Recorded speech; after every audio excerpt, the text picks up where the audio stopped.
Hey everybody, welcome to the Player's Take, episode 298. I'm your host, Justin DeSimone, joined, as always, by my co-host, Montrell Rice. Montrell, how are you this week? I can do better. we're getting through it. Let's just say I am. Thank God it's Friday, or it's about to be Friday It's by the time Thursday, you guys but it's listen to about it. by the time we're done recording, it'll probably be Friday. Knowing us. So yeah, no, it's it's been a trying week, trying month. I'm not gonna say trying year, but maybe second half of the year. I feel like the second half of the year was significantly worse than the first half. Like it was like the pendulum swung back the other way, like entirely. But we got Thanksgiving next week. I'm excited. I got the week off. I'm ready to chill and play some video games, hopefully, and enjoy time with family. So yeah. Montreal, I kind of want to just let's not mince words. Let's just get into it this week. Let's get right to it. We got a lot to talk about. So hi everybody. For those of you who haven't listened before, this is our weekly show where we talk about video games, video game news, and other topics pertaining to video games. We post at 6 a.m. Central Time on Fridays on Apple Podcasts, Spotify, Stitcher, YouTube, and your favorite podcast app of choice. And if you'd like to send us questions, you can do so on Twitter at The Players Take, or you can send us an email to theplayerstake01@gmail.com. And we have one announcement. We've been doing this the last couple of years now, but we're taking Thanksgiving week off next week, so there will not be an episode next Friday. We will be back in 2 weeks with your regular scheduled episode, of course. So, but we're taking a holiday, so Montreal and I are gonna decompress, give ourselves a full actual week off. Because even weeks we take off, we still do the show. We don't take it off, right? Yep.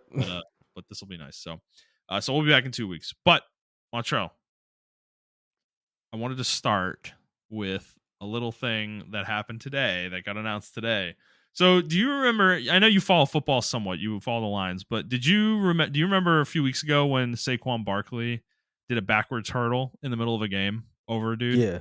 Like over a defender? And it's an insanely athletic play, by the way, and crazy that it fucking worked, or whatever. But it's come out today that Madden has added this move to the game already, and we are only 18 days out from when Saquon did it. So can you explain to me how they're able to turn this around that fucking quickly, but God forbid could they possibly do anything to make franchise mode better every year? Are you paying for is a free update animation? I think it's a free update. I would come on, bro. It's got to be free. It better be fucking free. I'm just asking, man. You know how? Yeah, it better be free. Man.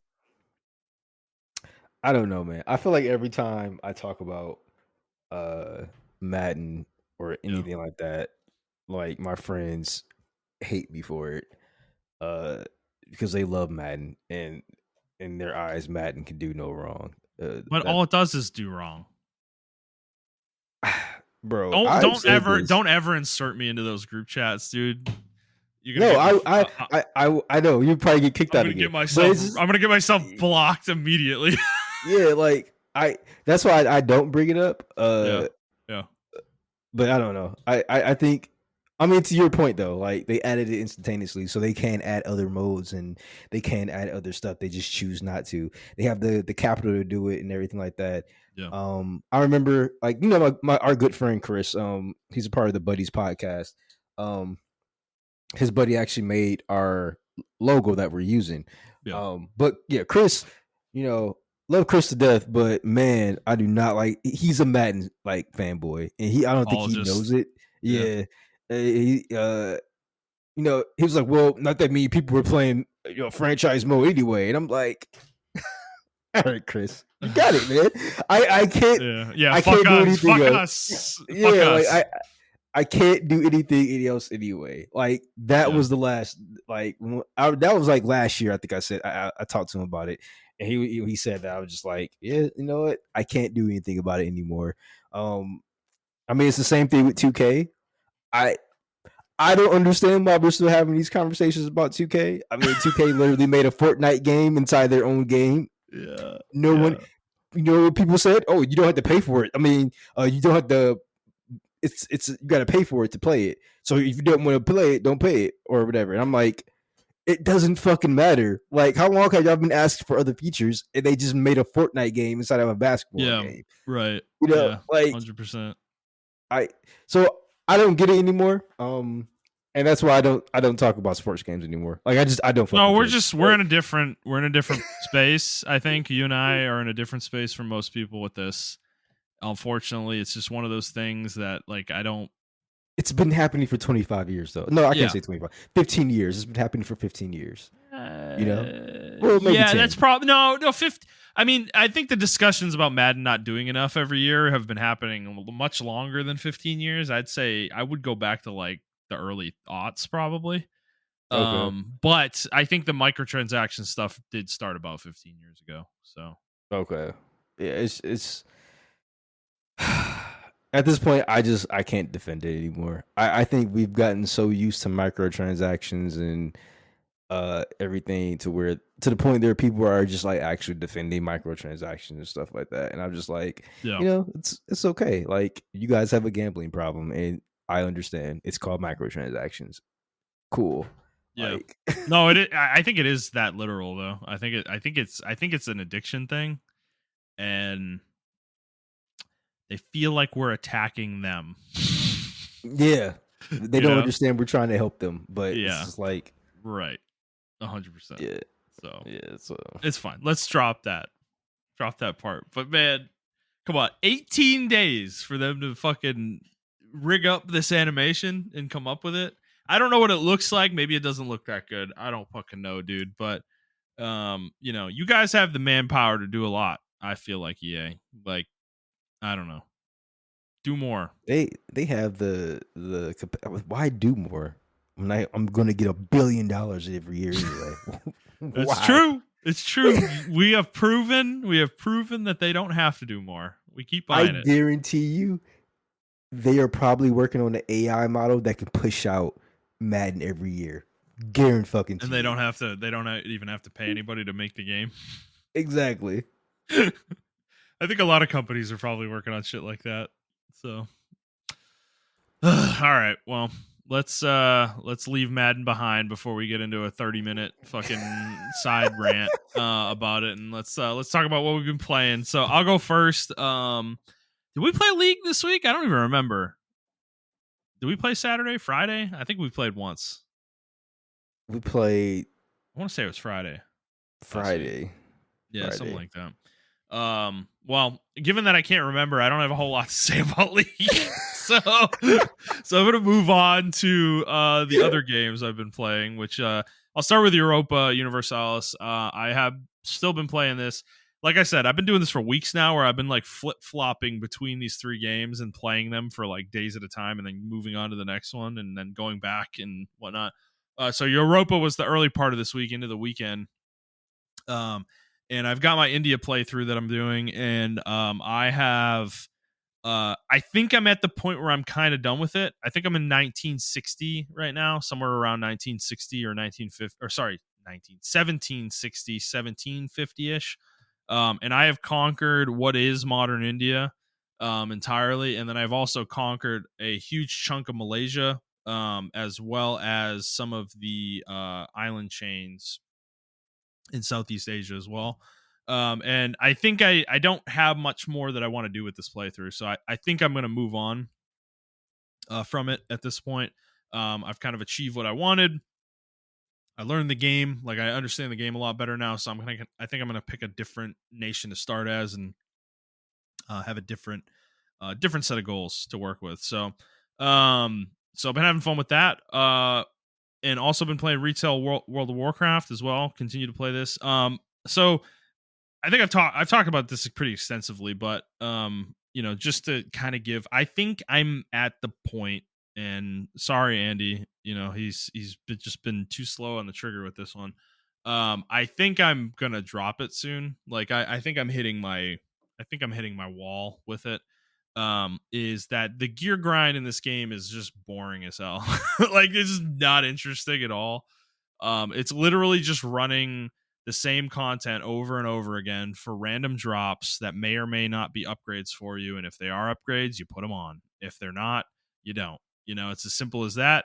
And the way you know if they're an upgrade or not is that they have an higher item level. Like, that's the way you know. It has nothing to do with the stats on them. You just put it on, if it has a higher item level. The whole game centers around that concept. So I think at a certain point, when you get closer to the cap of item level, you do start caring about the stats on your gear a lot more, but I'm not near that.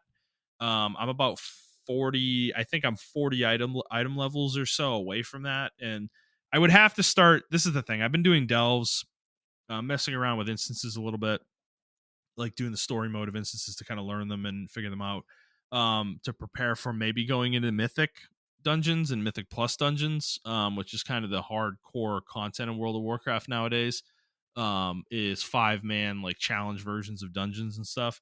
And I can't bring myself to like go do it though, because you cannot group find mythic plus or mythic dungeons. You have to go to the dungeon physically, which is fine. I don't have a problem with that, but you have to like find a group though, and you're not doing it through chat. They have a way in the group finder, the dungeon finder window, to where people make pre-made groups and you can join. You can like apply to join or whatever, and people will invite you or not. And so it's not like it's hard. It's going to be hard for me to find groups. It's just like I know how World of Warcraft is and how the community in this game is, and I'm just not sure I really want to deal with it in this form, because people, when they can see your item level or whatever, they're going to judge you immediately based off of that value, regardless of anything that you say or do, and you're never going to like get out of that judgment. And yes, I'm kind of like pre-gaming myself to like be ready for this experience. I'm sure there are most of the time I probably would have fun doing these dungeons, but the thing is, I'm not finding the loot grind to be very interesting in the game. So it's like I don't even want to go through whatever might happen with dungeons. Given that I'm a lot more interested in crafting actually in this game, than I am with the main kind of gear grind in the game. So it's just I don't know. I mean, it's World of Warcraft. I think a lot of the things that I'm experiencing for the first time here are things that have been in the game for a long time. Mythic Plus apparently has been around since like this whole Mythic Plus system has been around since like Legion. I think the crafting system has been this way since like Warlords of Draenor, I believe. So the new things for the War Within are delves, which are the solo dungeon things you can do, that content you can do. And then the bringing back of talent trees is new to the War Within as well. But the shine on these things wears off, because delves, they go up to tier 11, but the gear they drop is capped at tier 8 of the difficulty. So there's no real reason to do tiers 9, 10, and 11 from a gear standpoint. You're just really doing it for challenge and achievements, I think. And the gear you get at tier 8 is good. Like, it's good. It's like 603, I think, base, when you have a bountiful key, but it can drop up to 616, which is significantly higher, but it's not high enough to take you to the cap. Like the three, I think 639 is the current item level cap. So you're not able to like get there through delves, which is fine. I don't think that's a problem necessarily, but the grind for this stuff is extremely long though, as it stands. And I don't, without anybody playing with me, I'm just kind of like, I think I'm kind of over it at this point. So I think I'm going to cancel the sub. If Andy ever jumps on, maybe I'll jump back in with him. But otherwise, I think for now, I'm kind of happy with where I am with retail. I jumped back in, I dove back in, I gave it a shot. And it wasn't bad. I'm not going to say it was bad. Like that I think I've been having fun with it for the most part, but the fun certainly wanes quickly, I guess is what I would say. So and then I jumped back on Turtle Wow last night. And not a lot to say here. I just played for a bit. I gained like a level or so.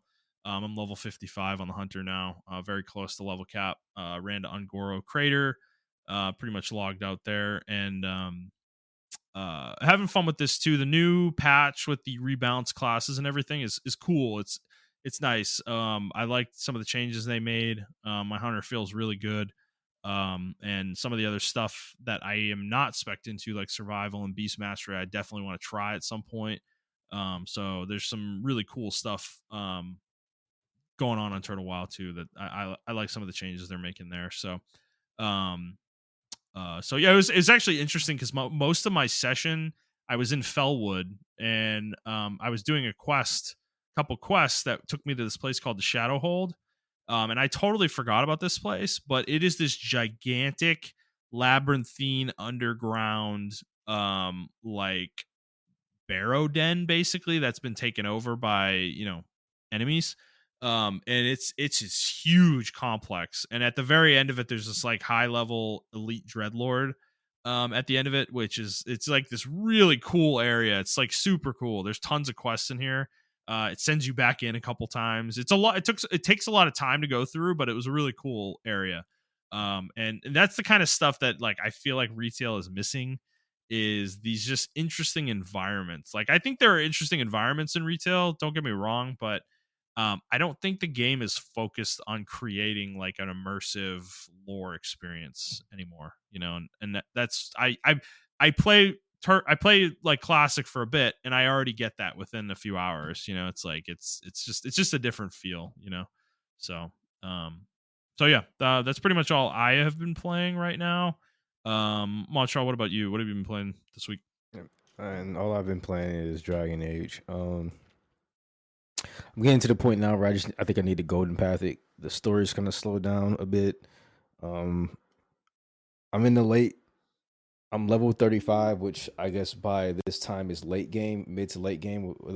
I've been watching some build guys, and they consider like post level 25 like the mid to late game. Mm-hmm. So now I can start focusing up my build and what I want to do. I'm trying to focus on like maybe like a high stagger crit build with the rogue. Mm-hmm. So this rogue is really different from other rogues in other games. And the reason I say that is because I don't know if it's like that for all classes, but every enemy aggroes you, which I don't Oh, really like. I I don't don't like like that every enemy aggroes you. Um, Now your tanks do have moves called taunt that last like maybe 30 seconds. The enemies will target them in the AoE. He'll taunt or whatever, and they'll target them, but then they'll just all target you. Again, which I don't really like. Sometimes they are fighting against the other enemy or your teammates or whatever. Your teammates can't die. I don't know if I specified that to anybody. Your teammates can't that. die. Oh, So now I don't know if that's like that on I think it's called nightmare mode. I don't know if it's like that on nightmare mode, but for the regular hard mode, your teammates can't die. So I guess it makes sense why they all like the enemies kind of focus you um in a fight or whatever.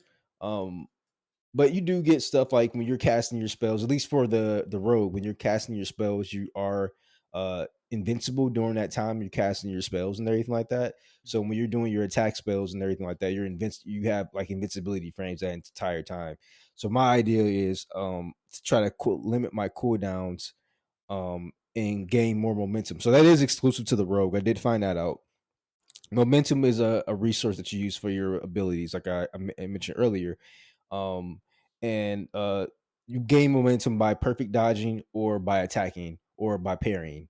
And the more you parry, the more you attack, the more the more momentum points you gain or nodes you gain. yep. And then you can spend those nodes on your abilities or whatever the case may be. Basic attacking in there, basic heavies and everything like that. So yeah, that's and then I have a couple of things where every time I crit, I gain more momentum. So I'm trying to build my crit up.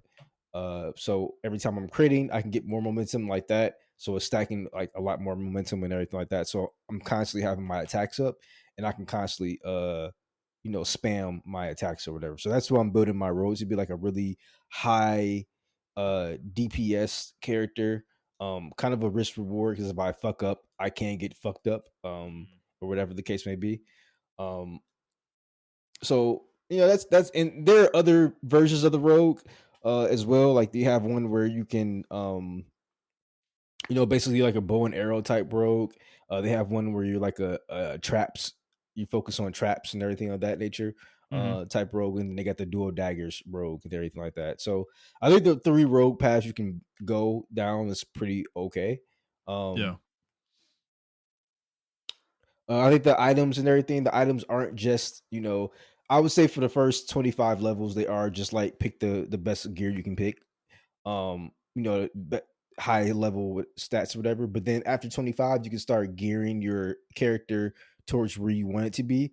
At least for the rogue. I think for the mage, you will be have to do you can have to be more strategic in where you want to go, because like the invoker, the spell blade, and then that's another one I forgot that they have. I don't remember the one. Um, I think the spell blade is like really cool. I think if I am going to come back to this game, I'm going to play as a mage. I don't think the tank classes are really enjoyable from what I've seen so far. If you like to get up in people's faces and taunt, and they probably have certain modifiers, at least for the characters I have, they have modifiers to where they can have something called deflect, which you can take a couple of hits for a second without getting damaged. So I'm assuming tanks will have something like that if you actually play the tank class. I think the tank class, depending on their attacks, may be easier in this game because everything automatically fucking aggroes you anyway. You don't have to worry about your healer being fucked up or anything like that. So it is more so of a action RPG, more mainly like your teammates are like, I don't want to say buffers, but they are. They like glorified buffs and debuffs for your team or whatever. If you played like uh um Andromeda was kind of the same way, where your teammates really didn't have health bars.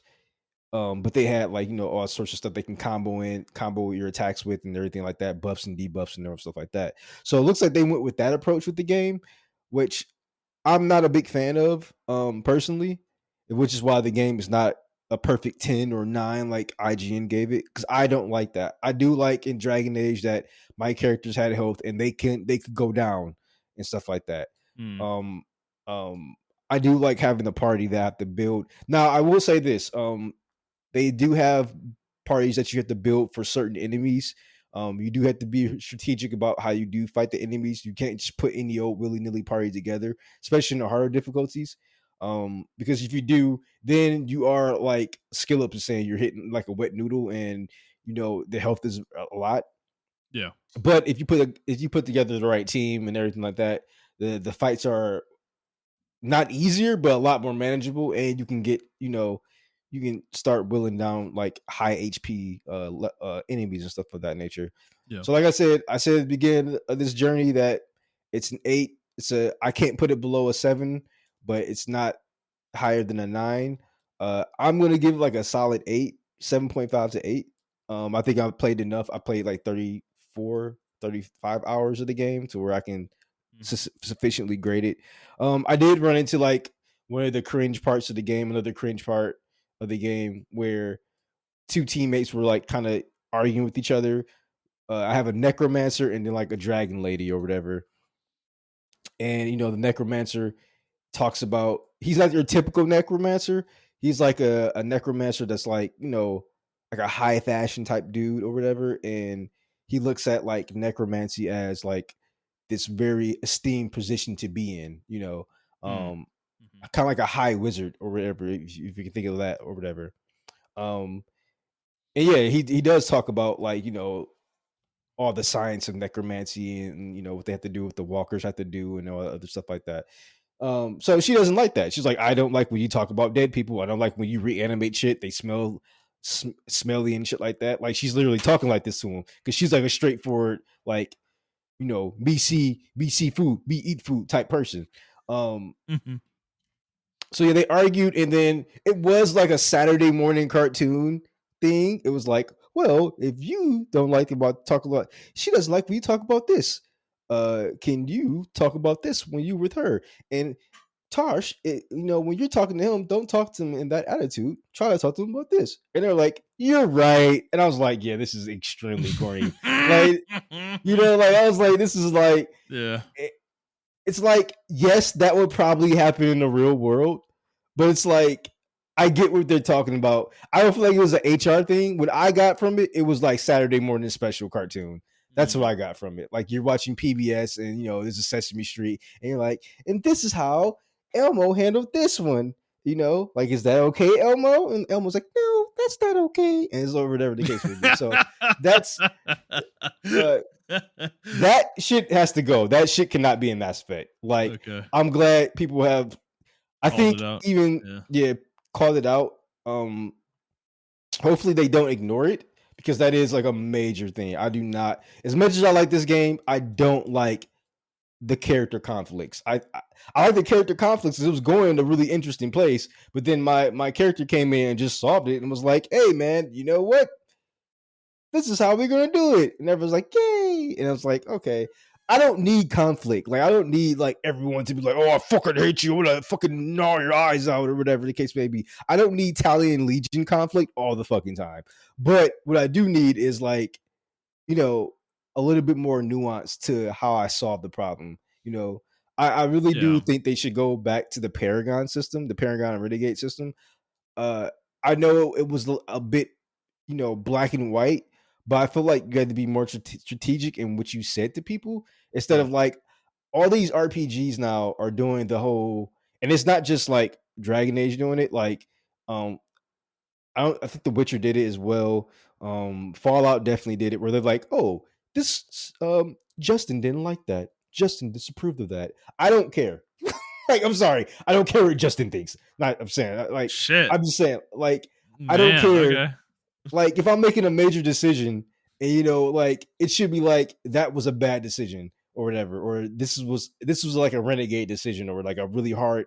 Well, if you're gonna do that, if you're gonna do that kind of thing, there need to be consequences to those things. Like, if you do that enough, then a party member might leave the party, or something. I agree. That's what they should start doing. I think that would make that more valuable, that system more valuable. Or they'll confront you or something, and they'll be like, I can't continue to abide this fucking necromancer in the goddamn party, So I think that's actually a really interesting way to do that. Or they want to fight you or something like that, or they turn against you or whatever. Mm-hmm. I thought so. One of the decisions I thought that they made was like really cool at the beginning of the game, because it was a major decision. Like, you had the choice between two teammates, and then that affected one of the worlds that they come from, or the lands that they come from, whatever. But it was almost kind of superficial. I don't know. It's just like, I would like a little bit more like resistance, because I made this decision and now your land was affected by that. Like, that really fucks with you. Like, the character I can't really build a relationship with that character as fast. Like, that is like consequential, and they won't heal me in the fight. Like, that's really consequential as well. Like, I barely take that character anywhere anymore. Only because also, like, I am that character's class, so there's no need to have two rogues in the party, in my opinion. But it's like, I don't know. It just would have been. It just would have been. I think the decisions need to be a little bit more consequential. Consequential. I think they are, and this is why I can't give the game a 9 or a 10, because I think they are scared to go all the way with it. Now that doesn't mean that I think the game is bad, or I think the game is just awful and it's just unplayable, and how everyone's putting it. Like, I think people have really blown this game out of proportion as far as like the critiques they're giving it. Like, I don't know. I think people just want like a super gritty, like dark story, and this is like, that's not what Dragon Age is anymore, and it hasn't been that way since like Inquisition. Actually, since Dragon Age 2, I don't even it hasn't really been that. Think it was that. I don't know. Like, the game is fucking. It's been generic fantasy the whole time. Like, we got to get over this, okay? Like, it's. I don't know. When I hear people talk about Dragon Age Origins, even people that like this game, it's so weird, because I'm like you. I just don't remember this game being like, oh, super dark and gritty. Like when I think of like dark and gritty, I think of like The Witcher. Like that when I'm in Yeah. that world, I feel like I Yeah. have no hope of survival. Like Yeah. if that makes any sense, right? Yeah. Like I feel like it's a Yeah, you have hard these world to live horrific in. monsters, fucking dude. Yeah. These fucking living trees that just like fucking annihilate people. Like there's fucking werewolves and ghouls and all these like yeah, it's like horrifying creatures, dude. Yeah, and granted, right? Like there are lands. I don't want to live in Dragon Age's world, for instance, as well. Yeah. Like I don't want to live in Baldur's Gate's 3 world. Like I don't want to live in these worlds because they are hard worlds to live in. Like I don't know how to explain it, but like even like a land, I don't even want to live in Lord of the Rings world, and that's considered like high fantasy, and I don't want to live in that world at all. I think that world is like fucking Yeah, crazy. would you describe Lord of the Rings as dark? No, I don't think that's dark. Yeah, I don't think that's so high either. fantasy. So that and that's kind. I mean, Dragon Age is literally modeled off of that. Yeah, like yeah, there's some like again. I think we've rehashed this a little bit, but like yeah, there's some gross moments in Dragon Age, like some particularly like really nasty shit at some certain points in Dragon Age Origins, but like I don't think that makes the game dark. You know, I don't know, but I just think what I think is happening is, and I don't want to stay on Dragon Age for too long, but what I think is happening is we're in this echo chamber of like yeah, what I mentioned like a couple weeks ago, where somebody's favorite YouTuber, and this is not taking shots at anybody, but this is somebody's favorite YouTuber or favorite Twitter poster or whatever, or Reddit or whatever the case may be. They all come together and they have this one single hive mind of what they think the game is because everybody regurgitates it. But if you never interacted with that community, you would never know. You would never have that thought of what the game is, if that makes any sense. Like right, everyone's influencing your opinion yeah, of the game, yeah. which is why, like, as much as I love Sonic, I do not communicate with that community at all. Like they have a lot of hive mind mentality as well, and I just don't like it, and I feel like Dragon Age has that or whatever. Like Yeah. I'm interested in seeing what people are gonna say about Mass Effect. If Mass Effect comes out to be like, very Star Trekky, I guarantee you someone will be like, well, this is not what Dragon Age, or I'm sorry, Mass Effect is. It was always like Star Warsian, and it's like it's always been very technical. So Yeah. I'm very curious to see, which is actually the issue I had with Andromeda. I feel like Andromeda was very Marvel, Star Warsy. Like it really wasn't high technicality type shit that was like in Mass Effect. That normally is in the Mass Effect universe or whatever. It's always Mass Effect's always been that like sci-fi action. There were explanations for the things that happened in the Mass Effect trilogy within the universe. I feel like Andromeda was a little more hand wavy in the way things that's happened. A good example. Yeah. And that's more Star Wars, to your point. Star Trek's always been more technical, where it tries to actually logically explain what's happening, in a way that makes sense within the universe. So like for instance, like your Pathfinder, how she gets all, or I play with the female Pathfinder, so it's like how you get all these these things. It's like, oh, that's because we made the Pathfinder class, and like I guess it hasn't existed. That was not in the trilogy at all. You're like special because you're the Pathfinder, it's like exactly. Yeah, okay, like hand wave harder. Shepard wasn't special because he was Shepard, like, or she was Shepard, he or she was Shepard. Like, they became special through their actions over the course of the trilogy. That's why it's so fucking powerful, in those games. It's like Shepard wasn't cool because they were Shepard at first. Like, they eventually became Shepard. Which is, and this has always been a Dragon Age thing. I don't like that about Dragon Age. Every Dragon Age story has you as the chosen one. I fucking hate it. Like you're some type of chosen person. Yeah, that's like, generic fantasy slop, dude. Like that's that is straight out of the fantasy / anime playbook. It's like we got to get away from this type of storytelling with the chosen one bullshit. I'm so sorry. I'm sorry. Like I don't know. I hate that shit. And like again, Dragon Age isn't bad. It's just like I think people. I don't know. It's such a weird series because I feel like before this game came out, there was like a lot of people who were like, "Yeah, Dragon Age fucking rules," and now it feels like there's been a split in the fan base where it's like, I hate everything that isn't Dragon Age Origins, or you love everything that isn't Dragon Age Origins, and it's like we got to stop with these tribes. Like we had the Dragon Age tribe, right? And now we have the Dragon Age Origins tribe, like sub tribes now and there's like infighting between the fan base of the same fucking series. It's weird. It's all the algorithms fault. Not the algorithms fault. Yeah. I'm sorry. It's all like I mean, you know what? I personally just blame it. Yeah, it is part of it. I personally blame YouTubers and influencers, and I think people rage baiting, rage clicking, and grifting certain viewpoints and everything for clicks and everything like that. Yeah. I just think that's what it is at this point. Now you can critique Dragon Age. I think calling Dragon Age like HR shit and all that shit, I think that's actually a very good critique of the game, like legitimately.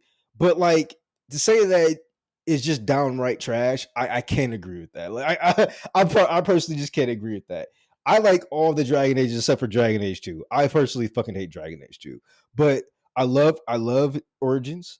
I love Dragon Age Inquisition, and I love this game. Well, I like Dragon Age Inquisition. I don't love it, but I love Veilguard. Inquisition, I still have. I just personally don't think that game deserved Game of the Year. Yeah. Yeah, this game's not getting Game of the Year. It was nominated for one category in Game Awards, accessibility. So I don't know. Long story short, though, like I think the game's a decent game. And yeah, I agree with you. I don't know where when I played, and you know what? I went back and played Dragon Age Origins after I played Mass Effect, so I was late on the Dragon Age train. And I played it, and I was just like, it's okay. It's a decent game. Like I like Origins, And I was like, I played 2. I was like, it's okay. Oh, Montrell, no. do you want to know why I've never played any Dragon Age game besides Origins? Why? Because Origins was enough. I didn't need more than that. Like this series didn't need to continue after that game. Like, see, that's another great point I wanted to bring. I'm glad you reminded me. They just keep compounding shit. They didn't have a plan for this game. In my opinion, they've never had a plan for Dragon Age to go past Origins. Is this Star Trek syndrome or Star Wars like new trilogy syndrome? It's like make it up as you go. Almost like the Fade is a thing, obviously in Dragon Age Origins. The Veil is a thing, I believe, in Dragon Age Origins as well. But the way they take the story, like in Inquisition, you're trying to prevent the Veil from breaking open. The rift, they call it rifts. And you're trying to prevent the rift from breaking open and bringing in all these monsters. So you're sealing the rift. And your character's the only one that has the magical power to seal the rift. What I'm saying? So how convenient. Yeah. So that happens in Inquisition, right? And then I will say in Dragon Age 2, though, you do have to build yourself up. I will say that you're not the chosen one in Dragon Age 2. You do have to do certain stuff through the story, and then they come to know who you are and everything of that. Like, oh, Hawk, I heard you done this in the dungeons, the same dungeons that you went in 500 times before. Even though I've seen you enter that same dungeon every night. Yeah, exactly. For 500 nights straight. So, I mean, okay, that's where the king was assassinated, and the princess was kidnapped, and that's where you killed the evil wizard. Wow. You're laughing, but it's literally like that. No, I know. It's like I know. I know about the game. I know.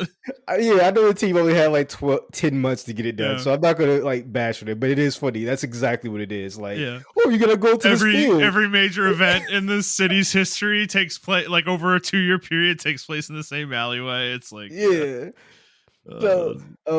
but yeah, like Inquisition, you had to do the Veil or whatever. And then like I didn't play the Dread Wolf DLC, and that's like a very integral part of this game of the Veilguard. So if you did not play the Dreadwolf DLC and you play with a certain party member in your last game, you're gonna be fucking confused when you come to this game. And I was just like, I didn't know all this about. I mean, I'm not spoiling anything because he literally is mentioned in the first part of the game. Solus. I was like, Solus is this, and if I say anything, then I'll be spoiling it. Solus is like this major figure. Like, I didn't know that. Like, I thought he was just a lonely elf fucking mage, and it's like, no, he's actually something way bigger than that. And it's just like, I felt like they kind of pulled that out their ass, in my opinion. Yeah. And that's because I didn't play the Dreadwolf DLC though. So like, I don't know. Like, and then I'm exploring it and everything like that, and I learn more about the elves and all that shit like that. And it's like, okay, I guess. So in my opinion, like, yeah, Dragon Age was always just like Origins. It never was really meant to go. And I think that's why Dragon Age 2 just took place in the fucking city, because they were like, where the fuck do we go from here? Like, you killed the Darkspawn. Like, where do you go from here? Right.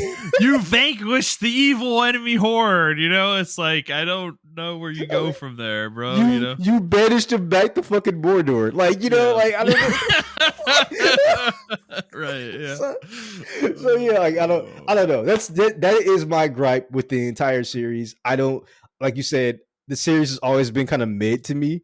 As far as like storytelling wise, fine. It's not like that's not a problem, right? These things that's not a problem. Yeah, it's just I think we're getting bent out of shape about something that doesn't deserve this amount of scrutiny, though. It's like, I think that's the point me and you're trying to make. Like, it's not really that big of a deal, guys. Like, yeah, bro. Like, it's so fucking woke. It's like, who cares? Like, move on, okay? Go play Baldur's Gate 3 again. It's fine. You have the better video game. Like, go play it. It's okay. I don't know. So yeah, I don't know. That's my takes on Dragon. And then, like you said, we were playing fucking League. I have no desire to play that game. Like, that session was weird.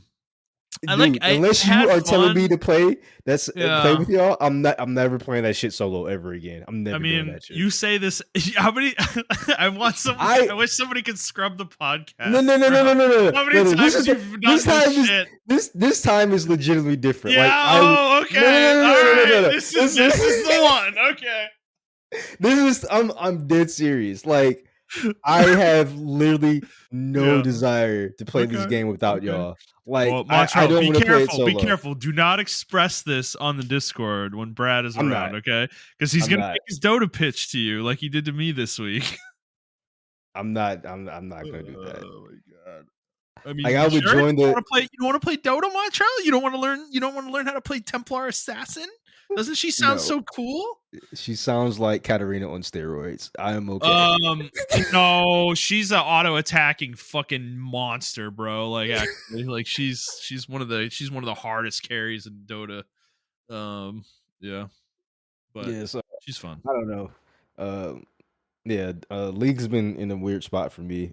So I'll probably gonna take a couple of months off of it. Like, I mean, like I said, unless you guys are playing, I actually don't want to play ranked unless I'm playing with one of y'all. Like, legitimately, like I just don't want to. That's how I've always felt. I've literally never played ranked without you guys. Yeah, I think solo ranked. Even when we were playing, like, I was just like, this is why I haven't played this game in a month. Like I'm just like, I don't know. Some aspects of it aren't fun, but it's high. When it's low, it's like super fucking low, and that's just you don't feel anything. Yeah, I don't really feel anything with it. And it's just the randos suck. Like, they can ruin games so easily. Didn't we we had one person who was like a new player that was stuck in our game, and they were like inting because they were mad that they got match made with a bunch of people who know how to play. Yeah.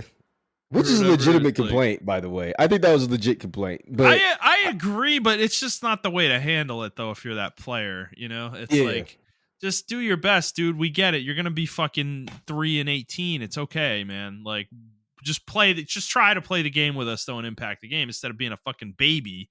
And you're like, I can't believe League did this to me, and I'm going to int. Like, it's like, come on, man.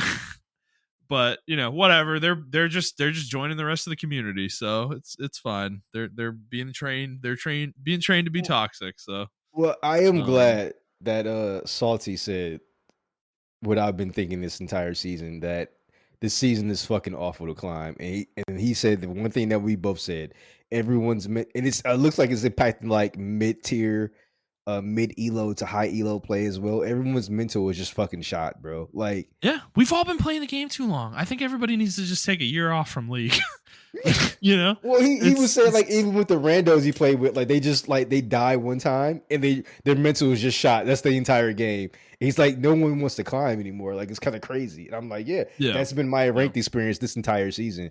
This season is especially bad. Like, I don't know why it's so bad this season though. Yeah. I don't know either. I mean, I don't think it's exclusive to this season. I think it's just been steadily getting worse, and we're hitting like a break point where it's unbearable now.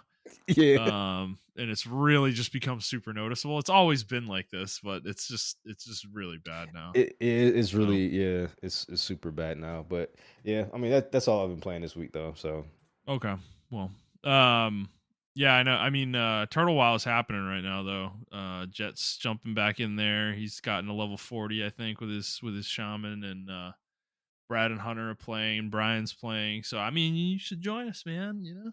I might. I saw Tyler 1 playing WoW, and I was like, man, that shit looks kind of fun. So make a soft core, And yeah, I'm just gonna make a soft core character. Yeah, no hardcore. Make the Hunter. Yeah, and the Hunter stuff's cool now, actually. So there's 3 specs. I mean, there's always been 3 specs. Yeah, but they're actually very distinct now. So there's marksmanship, which is your pure like auto attacking ranged attacker. But they changed survival where it's now more melee focused, so you could be a melee hunter now in survival, and it actually seems decently viable, at least while leveling.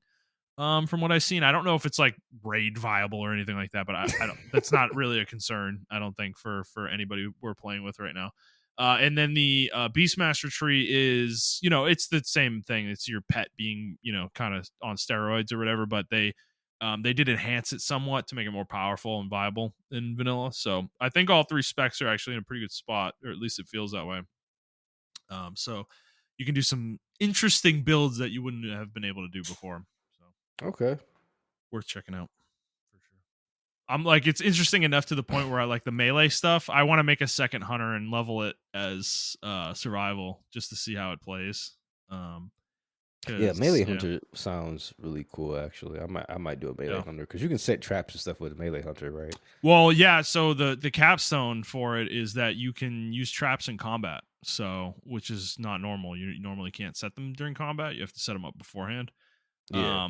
Being able to use them in combat is huge for versatility for hunter, because you can like CC things in the middle of combat now, which you couldn't do before.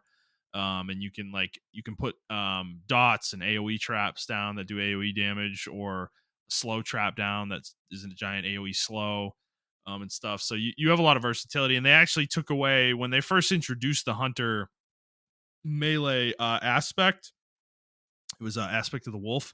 They made it disable your ranged abilities before, but they took that away with this patch. They've actually it doesn't disable anything anymore. So you can be melee, but you can go back into range too if you need to in a pinch.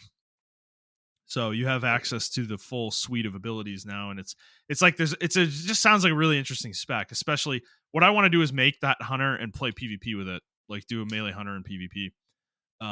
I think sounds really fucking fun. So that's kind of my thought process. I mean, will I ever get there? I don't know. I don't have the time to level 80 WoW characters, but in my head, if I continue to play, that's what I would do. So yeah. Nice. Yeah, I might actually do that. All right. Fair enough. Well, let's move on to the news. We got some interesting stories this week. So this first one is from Reuters, and this is a report that Sony is in talks to acquire Kadokawa, which is a Japanese media company that owns a lot of video game companies, particularly From Software. They don't own them outright, but they own a 70% stake of From Software, which is majority shares. So that's big. And they also own a bunch of smaller developers that Nintendo in particular has worked with a lot in the past and partnerships of many games. So this is if this is true and this actually happens, this is going to be a big deal more than likely. But Yeah. Montreal, what do you think of this? I am actually totally against it. I am tired of even though this is not like an acquisition. I'm pretty sure they're gonna have a lot of say so in what studios work and what studios work with, in Yeah, my opinion. And I think Sony knows that Xbox is out the picture. Now their next step is Nintendo. And I think this is, like you said, they work with a couple of Nintendo studios as well. Um, and this will be kind of huge if they were to do that. So especially then you control From Software as well. yeah, They will essentially be a second to first party support studio for Sony. yeah, Um, I don't think this is good for the industry. It's just more consolidation in the industry. I just don't think it's good. I don't. Hopefully this doesn't go through. And maybe Tencent kind of puts up a fight against it, but who knows? yeah. Yeah, so they own Spike Chunsoft, which is they're the ones who made the Danganronpa games. Then you got FromSoft as well.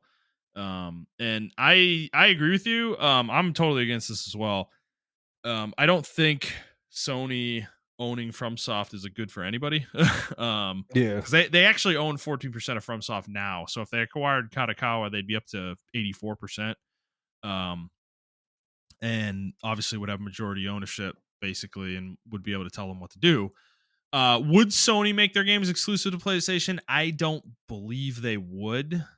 But I don't know. Like my initial reaction to this first blush was I think if they made this acquisition, they would probably leave a lot of these relationships alone. Like I don't think they would stop Nintendo from working with these companies that they've worked with before.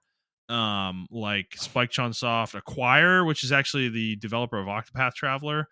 mm, And then a studio called Gotcha Games, which they've made the RPG Maker and Pixel Game Maker as well. So I don't know. I'm like of two minds with it. I don't support it in the sense that I'm kind of tired of this consolidation. I also don't think this is a good move for Sony, given what has happened with, you know, Concord recently, Destiny, and Bungie. The stuff that's been going on there. None of their acquisitions in recent years that would have occurred like this one would have worked out. The ones where they don't have a relationship with the company they're acquiring, like prior, like have made games prior with the company at question. Um, I don't think it would work out super well here either. There's not really a reason to believe it would. And I don't know. I'm kind of hoping this one doesn't happen. For those reasons, because I don't think we need to see continued consolidation. I don't think from being tethered to anybody is good. I don't think that's a good thing. I think we saw through the 2010s what they could do when they worked with multiple different publishers, because they primarily work with Bandai Namco, as their primary publisher, but they made Sekiro with Activision, and then they made Bloodborne with Sony, and all those games are great games, So it's like, yeah, I think they've shown that having that diversification of working with different partners is actually very beneficial for them, and makes a lot of sense. So I don't really want to see them under one particular umbrella personally, but yeah, I don't know. We're gonna be following this one because this is a big deal. If this acquisition actually goes through, it's just rumored right now. It's not. There's no deal on the table that we know of. Like there's not a deal in principle yet or anything like that. I think that's mostly just in talks, but we'll certainly report on this if we hear more about it. But Montreal, anything else you want to say on this one? nope, that's it for me. All right, moving on. Valve and Steam have instituted, or they are implementing, new rules for developers offering season pass and DLC content on Steam. They want to crack down on indefinite season pass delays, unfulfilled promises, and other issues related to DLC as well. So, quote, this is how it reads: by offering a season pass, you are promising future content. In the process of launching a season pass, you will be asked to commit to a launch timing for each content release in the season pass. That launch timing is a commitment to both customers and Steam. If you aren't ready to clearly communicate about the content included in each DLC and when each DLC will be ready for launch, you shouldn't offer a season pass on Steam.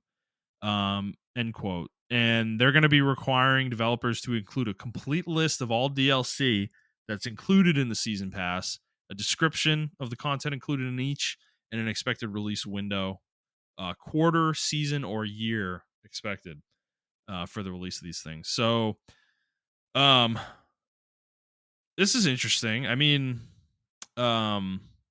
it's kind of surprising, I guess. I don't know. It's surprising, but not. Like, I feel like Valve has always been very customer Friendly. focused, yeah, and Yeah. customer friendly with Steam. But at the same time, I mean, man, how are they gonna, like, what are the consequences going to be if you don't fulfill these requirements? Yeah, I don't know. I think it's very customer friendly. Um, but I'm wondering, is there some kind of rule that's becoming from one of the states or countries where they're just Yeah. like, you know what, we're going to implement this everywhere instead of trying to like delegate it to certain states and certain countries or whatever the case may be. There Mm, has to be some kind of ruling coming down. Or maybe they are getting an influx of like refunds because of like mm, season passes that only offer like I mean we've seen it where you can buy a season pass and then the season pass only has like one costume and then nothing else comes out the entire season or whatever the case may be. So it has to be something going on yeah. with that where they have to take this stance. So it's going to be, I'm more interested in the why they're doing this instead of like how they're going to implement it, if that makes any sense. Yeah. I mean both are very good questions, but I'm more so interested in the why. Yeah, it makes you wonder, was there a specific game or sequence of games where this was taken advantage of, where they didn't release the content they said they would release and just screwed their players over and never refunded them or partially refunded them? Was there something like that? Because I'm not really aware of anything major recently that I'm trying to think of, but so that's what I'd be curious about personally. But I think it's a good change. I mean, anything that's protecting customer rights on with video games is definitely good movement, and I think Steam's always been kind of a leader for that, whether it was forced or not. The refund thing that was forced through like litigation, right? In I think it was Yeah. Australia, but it was a good change, right? It kind of, I think it had an impact on the whole industry, and I think it was a good change overall. And hopefully this might have a similar effect in some ways. I think these big platforms, these big selling platforms, these digital storefronts for games, holding publishers and developers accountable for the things that they promise players, uh, is important because the only voice that the players really have is their wallet. And once you've committed money to a season pass and you can't refund it anymore, like, you're kind of screwed. So you're kind of at the mercy of the company making the content, but which is why we say don't pre-order shit, okay? Like, you can't trust these companies, dude, as far as you could throw them. Like, stop pre-ordering. Don't pre-order fucking digital content that is just vaguely promised. This is a lesson that people should learn for sure, is be more discerning in what you're spending your money on. But Hmm. I will say it's good to have somebody like Valve kind of standing up for the consumer. So Yeah, I mean, I'm glad they're at the forefront of it. Hopefully, whoever takes over after Gabe kind of continues that. I'm pretty sure he's probably grooming somebody for that, um, and they kind of continue that thing because I know a lot of people hate Steam, but I actually like it a lot. I just like how, I mean, they have their shifty things that they do, but out of all the markets, I think they're the less shiftiest. I mean, G2G is really good too, yeah, um, as well, I think but they don't have. GOG's pretty good as well. They're just much Yeah, smaller. Yeah. yeah, GOG is really good as well. Yeah, like you said, they're just much smaller, but GOG is really good. Um, but yeah, I don't know. Hopefully, this does start a trend where they, people have to start being more accountable for their season passes. I mean, I don't buy season passes just because of that shit. Like, I just wait and see whatever. I usually wait till all the content's out before I'll even touch it. I'm that type of consumer. So, yeah, I will say to your point about them, doing stuff and using an algorithm and things like that. Like they've clearly, they've always done that. And I just think they do it better than others though, because like I go through the recommended for myself often on Steam, and dude, there's always a game or two where I'm like, and I put that on the wish list. I don't necessarily buy it right away, but I'll put it on the wish list. Like I think Steam is actually pretty good at recommending stuff to players, at least in my experience. So, it is really good. I found a couple like character action games that I didn't even knew existed, that are exclusively on Steam and stuff like that I played. So, I think they do a really good job with the algorithm, like you said. But I guess there is no but. I think this is a net positive for all. Like, I think you should have to know what you're getting. And to be honest with you, the fact that companies don't do that is crazy to me. Like it should have been like a no-brainer, which is I think why me and you are like more, I don't want to say like we're above everybody, but like we're more informed consumers as far as what we consume and buy as far as season passes. Some people literally just buy the season pass off hype and they don't care, Yeah. So I don't remember the last time I bought something off hype, dude. I mean, I don't know. I think some people would argue maybe that like robs the joy out of the whole thing, right? Is like you got to be excited about something, but it's not that I'm not excited. It's just like I don't want to be taken advantage of though, and I also don't. I want companies to earn my money. It's like I work hard for my money, and I don't want to just spend it on garbage. So I don't know. And video games have proven to not be a very trustworthy marketplace a lot of the time. Yeah. So yeah. Yeah, but people will say you're, like you said, driving the fun out of shit, which I don't think so. So yeah, whatever. Yep. Fair enough. All right. Let us move on to our next story, which is about Fable. So Windows Central's Jez Corden was on a podcast recently. And he was talking about Fable, the new Fable game from Microsoft, and I'm just gonna read his quote here of what he said, and we'll kind of get into it here. So, quote: "I very recently saw some alpha gameplay footage from Fable. I have no idea when it was from. I don't know if it was earlier in development or if it was recent, but it looked fantastic. You can tell that this game has CD Projekt Red DNA." Playground Games picked up a bunch of developers. I believe they picked up the combat designer, and you can kind of tell.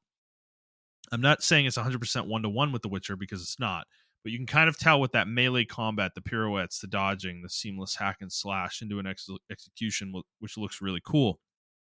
All that stuff is there. It looks super polished, super good. If this was early gameplay, then it probably looks even better now. Beyond that, there was a lot of mixing in of different weapon types. There was pulling out a bow and arrow and also dropping spells. I saw a spell that lifted a group of dudes off the ground and slammed them down. I also saw some enemies, like a giant chicken, for example. It actually looked like a chicken with that sort of comedic angle, but also not. Like it looked like a dangerous, scary chicken. Also, I saw werewolves. There was a scene where they lured a werewolf out of its lair with bacon and eggs and sausages. It looked really great. The combat looked really tight. I saw a variety of weapons. I saw a big mallet thing, which was being used to swing around and hit multiple enemies at once. My hype level went up a lot from seeing that stuff. So that's why I'm so bullish on Fable now, end quote. So, Montrell, what do you take out of that? Witcher-like is what it sounds like, but... All right. You're probably not going to agree with me on this. That's fine. Sometimes we need to disagree. I don't think The Witcher 3's combat was the strongest. We've talked about this. Okay, I agree with you. Yeah. Okay. I thought you were on the other side. It's the worst part of the game. It's definitely the worst part of the game. I'm not gonna sit here and say it's awful. It's not horrific. It's not awful. Yeah, it's not awful. It's serviceable, is what I'll say. But when I played Witcher 3, right, and to your point as well, I had to play it on the harder difficulty just to get the full capacity of The Witcher. Yeah. But like if you're going into The Witcher expecting like, oh, I'm about to be playing fucking Batman or fucking Shadow of Mordor. Like, no, that's not what The Witcher is. Yeah. It is still an RPG, and there's still RPG shit in that game. So I when I hear that it's The Witcher, like, I'm like, okay, like Fable 2 was, I would say, Witcher like, in my opinion. Yeah. Um Yeah, I kind of see that. You see where I'm going? Like, it was like the first stage of it, I can definitely see that, actually, because what I'll say about Fable 2 I remember playing is that it's very like, and I'll say this about The Witcher as well, is that I don't know what word I would say to describe it, but there's like there's almost like a flow to it where the character attacks very quickly, but it's like the transition between the attack animations is not like slow, like it happens very quickly, and there's almost like a flow to it. But like, this is the issue I think with both games, is I don't think it's super deep. It's really like, it's really just kind of like attack, dodge. It's which, I mean, I don't know, I'm being reductive, but it's like, I don't think it's as deep as, let's say, God of War, right? Like, I think there's more mechanical depth in God of War than I think there was in The Witcher 3, personally. Yes, I think The Witcher 3 has more RPG statistical stuff. Yes, definitely. I don't think it's a combat system that's super focused on skill, is I guess what I'll say, like the skill expression of the player. That's really a good point. I think so. I'm because I'm trying to go back, right? And while we're talking, I'm like looking at gameplay footage of Fable and Fable 2, and even like Fable 3. And I can say, without a shadow of a doubt, it looks like early stage Witcher combat, in my opinion. It just looks like, they have like the camera's kind of zoomed out. You got enemies all around you. You can do spell attacks. You can, you have certain animations to switch between certain enemies and stuff like that. So I definitely can see why the author of this article would say Witcher. But in my opinion, from what he's talking, it seems like it's just more advanced Fable combat. If that makes sense, it's a more polished Fable combat. Because if you look at Fable, you can one for one, like, kind of put it with The Witcher 3, if that makes any sense. Like the way you cast spells and everything like that. Now, I will say Fable is more spell centric as far as like, it's not character expression, but it's more like what you build your character out. It's not damage numbers, but like you can, pick certain skill trees and, do certain kind of attacks or whatever you want your character to be, whether melee focused, magic focused, or like gun focused, or whatever the case may be, or range focused rather. So I mean, I don't know. I think, I think that's like a realistic expectation of it, to be honest with you. So I'm not mad at that comparison. I was upset with it, but then like looking at Fable, remembering how Fable 2 combat is, and then not necessarily Fable 3. I think Fable's 3 combat was kind of lackluster. But Fable 2's combat was like really good. And I can definitely see that, so. I don't know. I'm actually more interested. Like, I mean, the combat is important, obviously, in Fable, but I'm actually more interested in the rest of the game. Like the RPG systems and like some of the weird extraneous shit, like being able to buy like, whatever fucking building you want. Is that shit in the game still? Are they gonna be bringing those kind of things forward? Let's. I think the Fable, I'm gonna be so honest, if people are gonna fucking hate me. Oh boy. Fable suffers from the Dragon Age effect. I'm gonna start calling it the Dragon Age effect. I don't think Fable was all that cool. Like it was trying to be revolutionary for what it was trying to do. But it never succeeded in what it was trying to do. And I think we have this idea of Fable being like this grandioso thing. Fable 2 was actually really, I'm sorry, I didn't mean to scream like that. Fable 2 was actually like really fucking actually really fucking good. Fable 2 is excellent. Like it's a really great game. Yeah, for Fable sure. 2, you can do a lot of the stuff that you wanted to do. Like you can buy a house, you can get a prostitute, you can get someone pregnant, you can have a family. Well, you can do more than buy a house. You can buy like every fucking building in the goddamn game if you want to. Like Fable 1, I think people hold Fable 1. People think Fable 1 is what Fable 2 is, in my opinion. Yeah. But yeah, I don't know. I can't. I don't know, man. I don't know. I think my personal disdain from Fable 2, I actually come to appreciate it now, but at the time I hated the art direction they went, or not the art direction. I hate the era they went into. They went into more Victorian era, and I used to have like an issue with, not an issue with it. I just wasn't a fan of it. But now I actually like that era a lot. Like I see the way people can do cool shit with it, like Bloodborne and all that shit like that. That Victorian era. I was more so at the time. I love Fables like fantasy, like the bulky armor and all that shit like that. That was done with Fable, and then they went into like that Victorian era or more industrial era. And I was like, oh, this is kind of boring. Like I don't really want to do the fucking industrial. Well, 2 was more Victorian, and then 3 was like that early industrial area, like era, like the 1800s or whatever the case may be. We're first getting to the industrial revolution, stuff like that. So yeah, but that was my personal thing. But like anyway, yeah, I think Fable 2 is like excellent. But yeah, Fable 1, I think if people go back and play it, man, you're just like, yikes.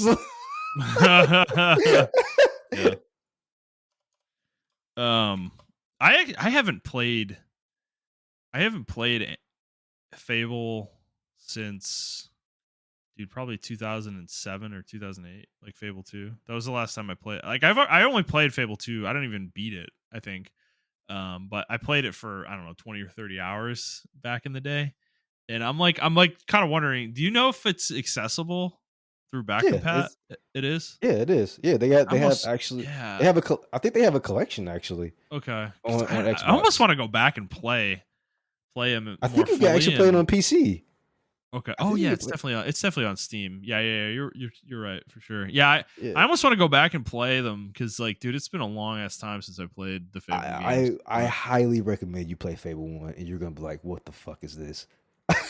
Yeah.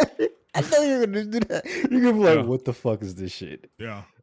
Well, getting back to the new Fable, right? So so hearing about the combat's cool. I don't think it's like, I don't want to give this team, because this team's kind of a relative unknown. I don't want to give them too much of a benefit of the doubt here, but I think they're gonna make fun combat. I'm not too worried about that. I guess I really want to understand the scope of the game though. Like how deep does it go? Is it just gonna be like is it gonna be a fantasy RPG? Like a choice-based fantasy RPG? Or is it like, are they gonna try to replicate some of the old school Fable feel of things, with the ability to like buy shit and do all these like weird mechanical things in the game? Or are they going to kind of more bring it more in line with more traditional, just similar to like Dragon Age or Witcher or something like that? They're going to make a game more like that. I'm more curious about that. So it looks like the direction they're going with it is actually a more like fantasy, but when I say fantasy, I mean like actual like fairy tale style of Fable. Yeah. That's what it looks like they're doing, because they're actually like I think they're actually going to try to tell a story within a Fable or whatever. So like Jack and the Bean, like I got really strong Jack and the Beanstalk, early fairy tale type situations. That's what I got from the trailer, and I think that's what they're going to go. I think we're going to encounter different fairy tales that we've all known of. Which that would be cool. That'd be a really cool. Yeah, that'd be a really, like, I find that stuff very appealing, in like, because it's very different from what's popular today. Like it's got a tinge of fantasy to it, but it's not fantasy. Yep. Like it is like fairy tales. Like it's what I picture when I picture the word fairy tales. Is like Jack and the Beanstalk and that kind of thing. And I will say the trailer they showed is definitely very like, it definitely has that vibe to it to a degree. So that would be a really cool direction for them to go, and I think it'd be really unique rather than just making it more generic fantasy like we've talked about, with other games. So that would be pretty exciting. I mean, this game is supposedly might be coming out next year, so I mean, we could be having our hands on it fairly soon. Maybe this time next year we might have it. So that's actually really exciting. I think we're like on the cusp right now of getting a shitload of really high quality games from um, Sony and Microsoft, but as well as other third party studios. I think we're like right on that edge right now with 2025. I think 2025 is going to be the beginning of like this kind of run in the back half of this generation. I think that I'm kind of expecting to be pretty strong, but we'll see. So, but yeah. Anything else on Fable you want to talk about? Nope. I hope it's really good. I mean, they've been working on this game for a while, so Yeah. like you said, I hope the RPG mechanics are there. I mean, they have to be there at this point, Yeah. Yeah. All right, moving on to our next story. This is a minor one, but I put it in here just as like a follow up to a couple weeks ago. So we had talked about the backyard sports games are coming back, and they have since released backyard baseball, and I think that's it. Still, I don't think another one's come yet, but I think that the second backyard baseball might be coming soon. They're working on that, but there is confirmation that they confirmed that a new backyard sports game is in development as well. So they're making they are calling quote a next gen backyard sports game in development. So that is interesting. Montrell, do you care? You know what? At this point, I would have played the game because I just need a sports game in my life that I would have played. Yeah, man. Imagine if this game is better than Madden. They make a football game and it's better than Madden. It's just a bunch of kids playing flag football and it's better than Madden. That would be hilarious. Yeah. Yeah, at this point, man, I just want something like that. I don't know. Yeah. Yeah. So I don't know. We don't know when it's coming or anything like that. They just announced it, but I did want to put it in the show just to talk about it real quick because we did mention these games. So it is kind of cool to see this revived after such a long time. It's been like 20 years, um, and yeah. But all right, moving on. So this next one I actually found while we were talking about Steam. It flashed across my Steam recommended. Hilarious. We were talking about that. Is PoE 2 early access has been announced. Like they have a date. It's coming in December 6th. This was announced like 2 days ago. Or actually, yeah, it was announced within the last couple of days. So yeah, it's coming December 6th, and you do have to pay money to get into the early access. It's $30 minimum. But you do get that's not bad. You get some in-game currency. I think you get a cosmetic maybe as well if you pay $30. They have a bunch of tiers. You can spend more money if you want. You get more shit. But yeah, I was hoping it was already out because I'm on vacation next week, and I was like, fuck yeah, dude, I can just get balls deep in fucking PoE 2, but that's not gonna happen. So but yeah, they should release it on this week, but they might have issues and everybody be on vacation, so that makes sense why they're doing it. Well, I mean, dude, I am probably gonna jump into this just to get my hands on the way the game feels, because the way it looks has gotten me really excited for the changes they're making to melee combat and stuff like that, and I really want to play around with that and test that out and understand that. Because if it's the way I think it's going to be, I think this game could be this could be like the ultimate ARPG for me. But so I'm excited to try this out. You think you're going to jump in?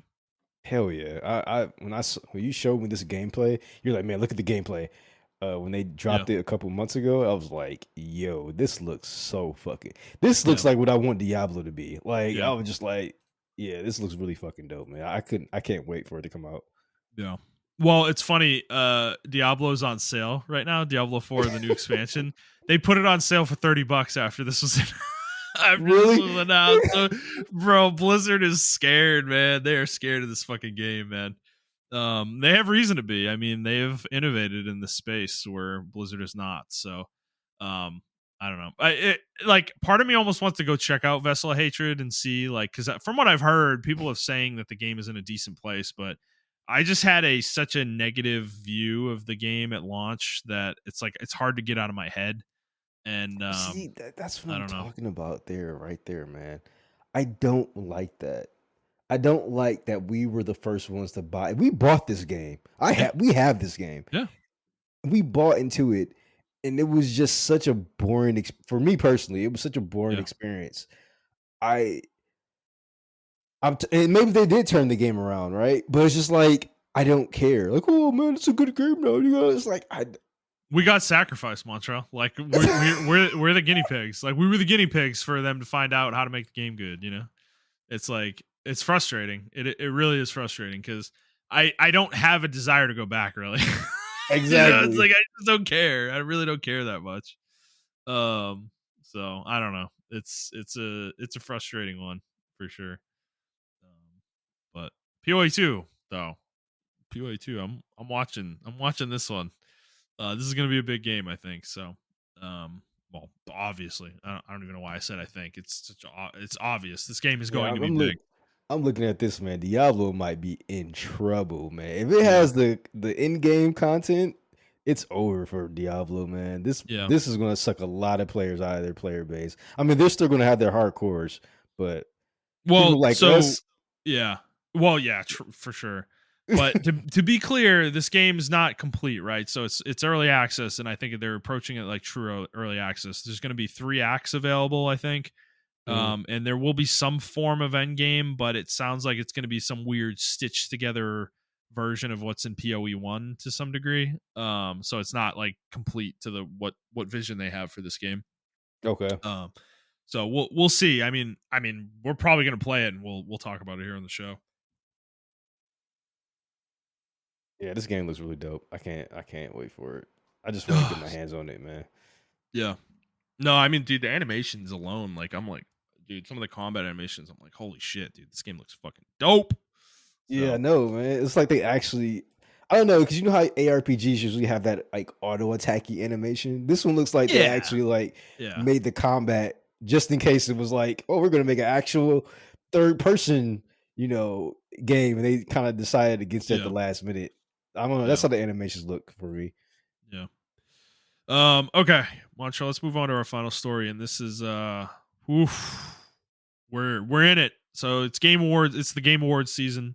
Nominees have been announced for the Game Awards, and oh boy, did this kick off a hornet's nest this year. So Montrell, let's start in the obvious place, right? Game of the year. They have decided, for reasons that nobody can explain, which I'm going to speculate in a couple minutes here, but to include DLC as part of the nominees for Game of the Year this year. So these are the games that were nominated: Astrobot, Balatro, Black Myth Wukong, Final Fantasy VII Rebirth, Metaphor, ReFantazio, and Elden Ring, Shadow of the Erdtree, the DLC. And that's it. Those are the games that have been nominated. And obviously, the one that sticks out there is Elden Ring, Shadow of the Erdtree, which is a DLC to Elden Ring, which came out in 2022. It is not standalone. You need Elden Ring to play it. And yes, it's large, but it is still a DLC. So, Montrell, what do you think about Elden Ring's DLC being in the Game of the Year considerations? Like the kids say, glazing. They are glazing Elden Ring. It's absolutely insane how much they're on their knees. They're not even on their knees anymore. They're just like, just dump it on me. I'm laying down right now in the tub waiting for it. Oh my god! Like it's so crazy, bro. I've never seen glazing like this before in my entire life as a gamer, bro. Like this is beyond crazy now. I think I didn't say anything in my group chat with me DJ and not you, but like me DJ and Tori and Chris and them. Yeah. Didn't say anything. Tori's an actual game designer, by the way, y'all. I'm not gonna say what company he works for, but he's an actual game designer. He came in the chat and was like, "The Game Awards has no credibility." He's like, "Does anyone else feel like the Game Awards has no credibility anymore?" I was like, "I'm glad you said something. I didn't want to look like a fucking complainer, but yes, the Game Awards have lost. They were already on the cusp, but now like they lost all credibility for me, bro. This right here is so crazy to me. You do it this year. In my opinion, like I haven't played. So this is not a knock at Elden Ring. I already know that DLC from what everyone was telling me. I just think it's too long. I'm not about to jump back into Elden Ring. I beat it, and I don't feel like I have no desire to go back to it anytime soon. Yeah. So I know Shadow of the Erdtree was like a really good DLC. My thing is this though, right? And I understand why they didn't do it, but like, where was the DLC shit when Cyberpunk dropped and they did their 2.0 and they had Dogtown and all this shit like that? Because that game's good now. You know what I'm saying? So it's like they gave that game the ongoing award. Oh, remember? They did give it ongoing. Okay, yeah, remember we talked about that last year. That was the controversy last year. So why not give it ongoing? Okay, you know what? Okay. Well, I don't. Long story short, I just don't agree with this. I think this is clearly Jeff Keighley and his the panel that decides everything are glazing. They wanted to understand how they can get Shadow of the Erdtree in the thing, and I think not only does this take away from other games that deserve to shine this year, but they already have a category for it, which is ongoing. Like they legitimately already have a category for this, and which they established last year that is for DLC, right? Exactly. Well. And you can't say, well, Elden Ring single player. There's multiplayer in Elden Ring. There's PvP in Elden Ring. So it's technically an ongoing Cyberpunk single player strictly last year, so it doesn't matter. We've already established that a single player game could be in that category. Yeah, but I'm just saying there are a lot of people saying that was the difference why they did this. And I don't think people understand that there's a whole community of PvP that's really big in Elden Ring, you know? So it's like they actually balance weapons and everything around this community. So it's like I don't think this is fair. I'm sorry. Like I don't think this is fair. I think this is totally like glazing. Yeah, man. I'm sorry. I'm not going to repeat myself. But yeah, what were you going to say? Yeah. Yeah. So I just want to say this to Jeff Keighley, right? Like specifically to him. Fuck the Game Awards. He's the one who runs this whole ship, though, right? He created this. Yeah. Dude, you can't let this happen, Jeff. Like, he can't. He has to take this back. I'm sorry. Like, you have to. You cannot do this, and you cannot let this happen, okay? Because I agree with Tori.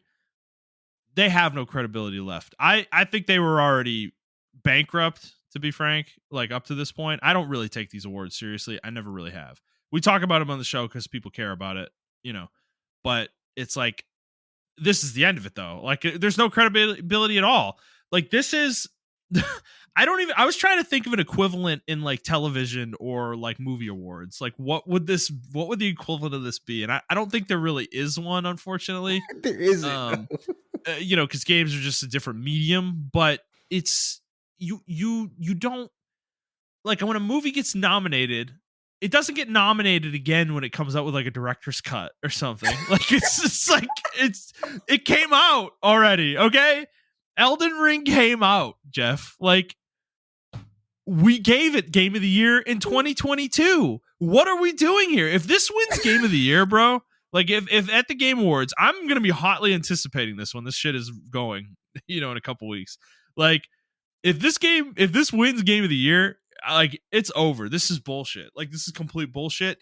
Not only is it glazing, I think it's very clear and obvious. Like I would equate it to like ballot stuffing, where you are purposefully trying to influence what gets voted on, and everybody fucking loves Elden Ring, and frankly, anybody can fucking vote here. You just need an account to sign up and vote. So you could fucking, people could do all sorts of shit to make sure this game wins. And I'm just like, I was thinking about it from like Miyazaki's perspective, right? If they won and he goes up there and he gives the speech, like, what do you even say? It's like, he's probably going to just say like the generic, like, oh, I'm so honored, blah, blah, blah. I can't believe this is happening again. It's like, but dude, if I were him, like, I would be like, dude, this is bullshit. I shouldn't be here right now. Like there's 5 other games that came out this year that aren't DLC that should be getting this award instead of us, you know? Like we should be in our own category or something like that. Like I would be unhappy to get this personally if I was in this situation. It's like, because it's awkward. It's just weird. Like, you know, it's like you already won Game of the Year. What are we talking? Like Elden Ring is so good that it has to win Game of the Year twice. Like, what is this bullshit? This is absurd. You know? And if you're one of the developers of any of the other 5 games, or even games that weren't nominated, you're like, you got to be pissed right now, you know? Especially if they win, if they happen to win. Like, it's just like you are taking the spotlight away from so many other games to me with this. It's like, make a DLC category or put it in best ongoing game. It doesn't matter. That's the answer. Why did you and frankly, I almost need an explanation. Like, why did you specifically decide this was the year that we're going to include DLC in this specific award category of Game of the Year? This was the year 2024 when Elden Ring Shadow of the Ord Tree happens to fucking come out. Give me a break, dude. Like, it is so obvious that you did this specifically so you could put Elden Ring in this fucking list again, you know? And is it to drum up controversy, to get people to watch the show or care about the show, or like just get interest in the show up? Maybe that's it. This shit sells, right? Like, everybody, this is how the internet works now. This is how you make money. You piss people off. Like, you know? So maybe that's what they're trying to do here, and it's working. We're talking about it, right? But like, there is a point of integrity that you have to have, though, if you're going to run an event like this, you know? And I just don't think there's any integrity here, frankly, like with this decision. It's just, I don't know. Yeah, like, and I agree. Like, I think from what I've been listening to and everything like that, and people are saying like Silent Hill 2 was an excellent remake. It should have been nominated. It got snubbed. I mean, Astrobot's up there. I think Astrobot's a phenomenal platformer. We all know what's going to get chosen. I don't think Metaphor has been in the game long enough to be on this list. I'm sorry. Sorry, y'all. Like, I love Metaphor. Yeah, Balatro and Black with Wukong, I think, have no shot, personally. Yeah. I don't even think Astrobot has a shot. I think it's between Elden Ring, Rebirth, and Metaphor. And probably. Hot take. I don't think Rebirth deserves to be Game of the Year. I don't know. Anyway, but like I wouldn't vote for it. Should it not be in this list? I don't know. I think it's probably worth being in the list. It can have a conversation, but me personally, like, I just don't think it should be. But like, bro,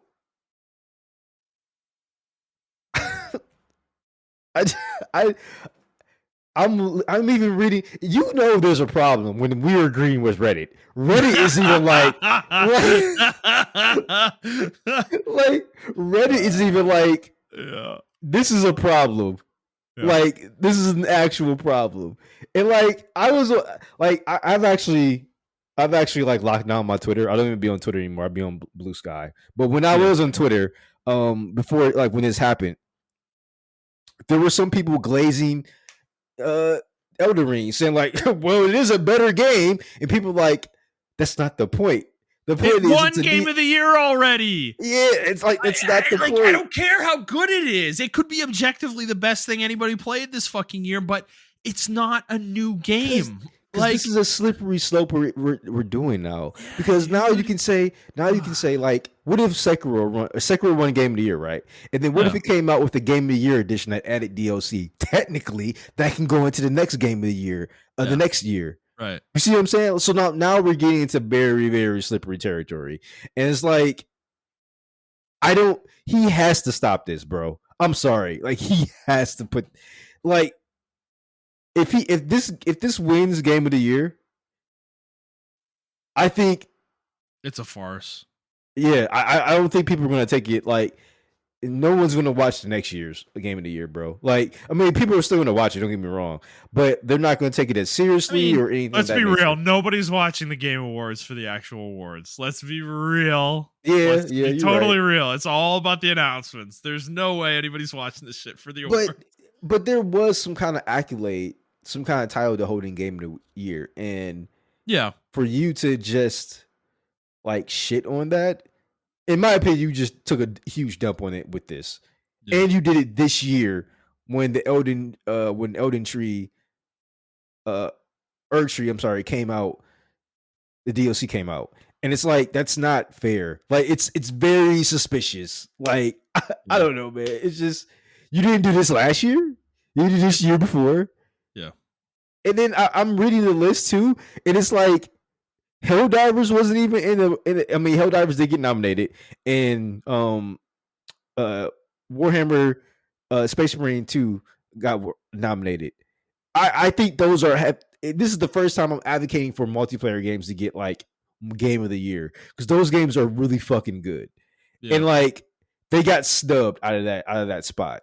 And then there are other games, Unicorn Overlord, fucking Infinite Wealth, like a Dragon, Infinite Wealth, and all this other shit like that. That great games that did come out this year, sleeper hits.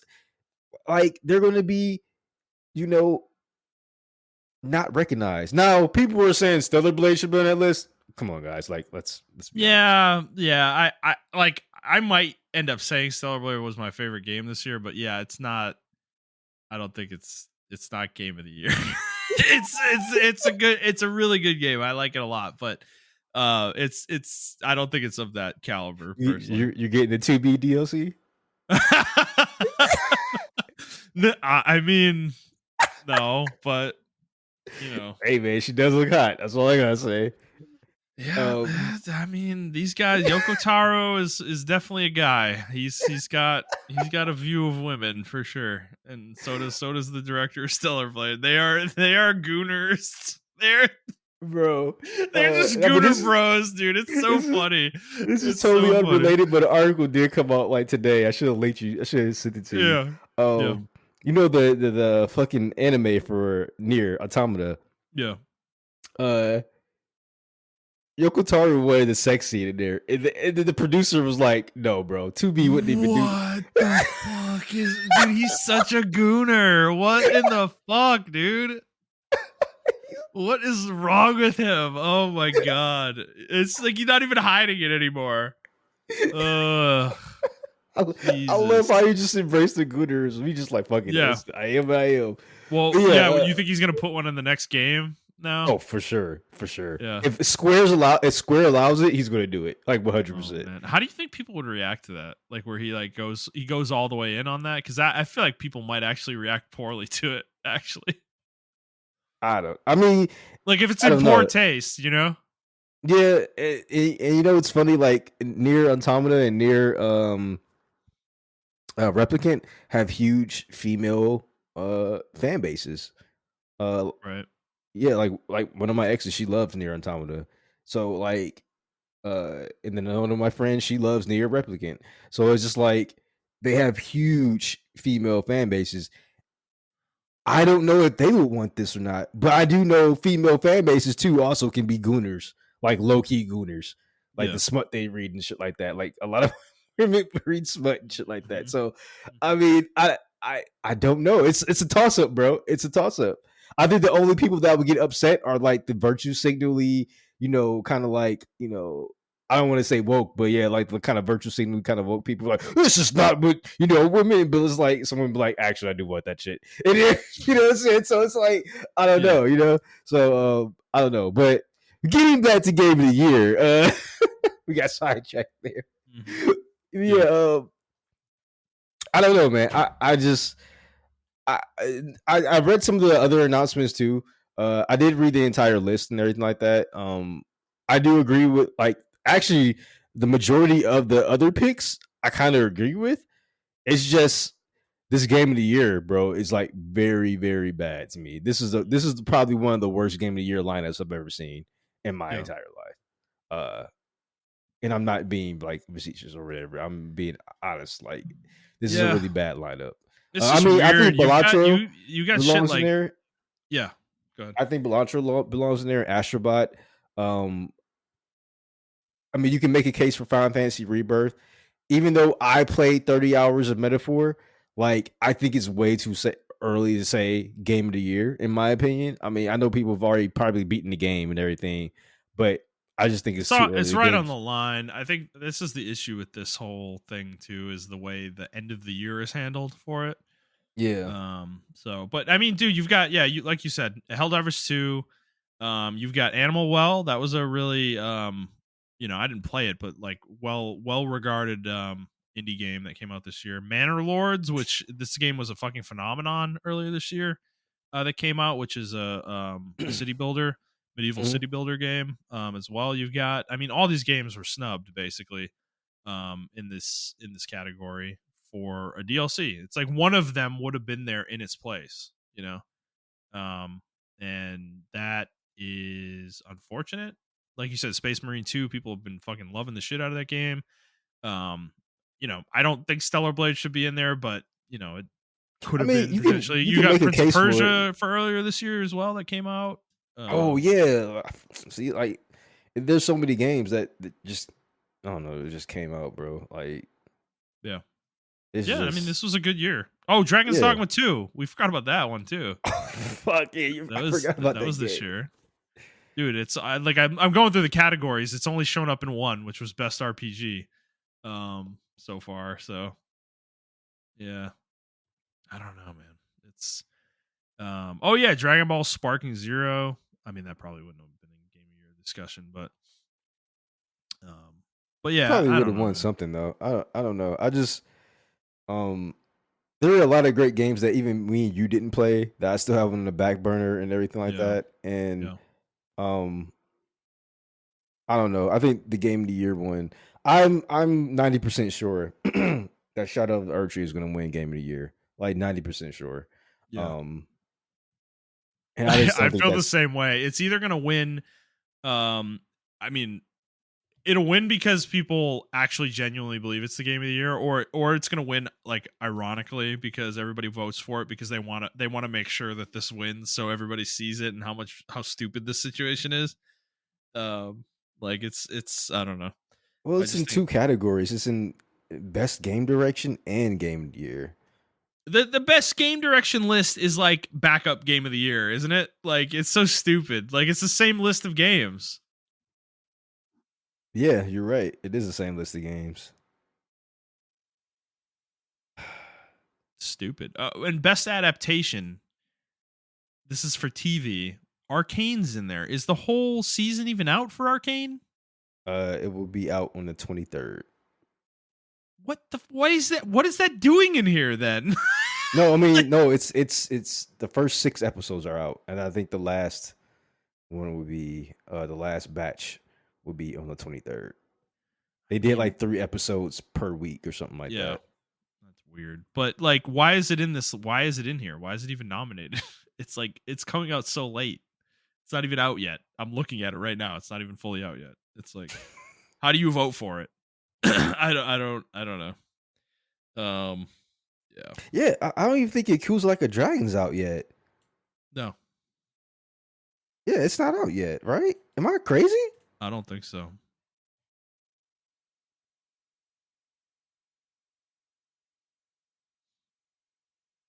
Maybe it is out.